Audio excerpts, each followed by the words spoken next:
उपाययोजना करायच्या आहेत हे अपेक्षित ठेवूनच त्यांना परवानगी दिलेली आहे. वरुण सरदेसाई. धन्यवाद अध्यक्ष महोदय. अध्यक्ष महोदय, या संपूर्ण रेड झोन संदर्भात हायकोर्टाने स्वतः सो मोटो कारवाई केली आणि एमपीसीबी आणि बीएमसी आणि सगळ्या एमएमआरच्या याच्यावर त्यांनी ताशेरे देखील ओढलेले आहेत. मला वाटतं ताईंनी बऱ्यापैकी उत्तर दिलेले आहेत. माझे दोन स्पेसिफिक प्रश्न आहेत. गेल्या वेळी जी हायकोर्टामध्ये सुनावणी झालेली एप्रिलमध्ये, त्यावेळी हायकोर्टाने सांगितलेलं की पोल्युशन मॉनिटरिंग डिव्हाइसेस या सगळ्या रेड झोन इंडस्ट्री आणि ज्या मोठ्या कन्स्ट्रक्शन साईट आहेत इथे अजूनही लावले गेलेले नाहीत. त्यावर आपण किती काम केलं? आणि माझा दुसरा स्पेसिफिक प्रश्न आहे की डोंबिवली असेल, इकडे लहानाचा मी मोठा झालो, दरवर्षी कधी लाल पाऊस पडतो, कधी निळा पाऊस पडतो, कधी हिरवा पाऊस पडतो आणि प्रत्येक वेळेला शासनाकडनं सांगण्यात येतं की आता हळूहळू या इंडस्ट्री आम्ही बाहेर काढणार, कारण इकडे आता सगळ्या बिल्डिंग उभ्या राहिलेल्या आहेत. तर शासनाचं लॉंग टर्म धोरण काय?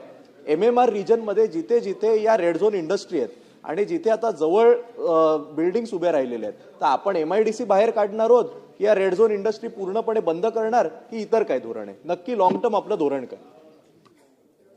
टर्म धोरण म्हणजे मला आता उत्तरात सांगता येणार नाही, पण बऱ्याच ठिकाणी रेड झोनमध्ये आपण उद्योग दिलेले आहेत तर त्यांच्याकडनं अपेक्षा आहेत की त्यांनी प्रेसिपिटर बसवावे, त्यांनी तिथल्या व्यवस्था कराव्या.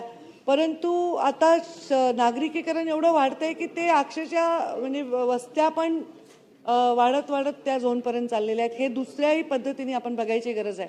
आणि हे एकमेव धोरण प्रदूषण विभाग न करता उद्योग विभागावर बसून त्यांच्याशी चर्चा करून ह्याच्यातनं नक्कीच एक कायमस्वरूपी उपाययोजना करण्याची गरज आहे.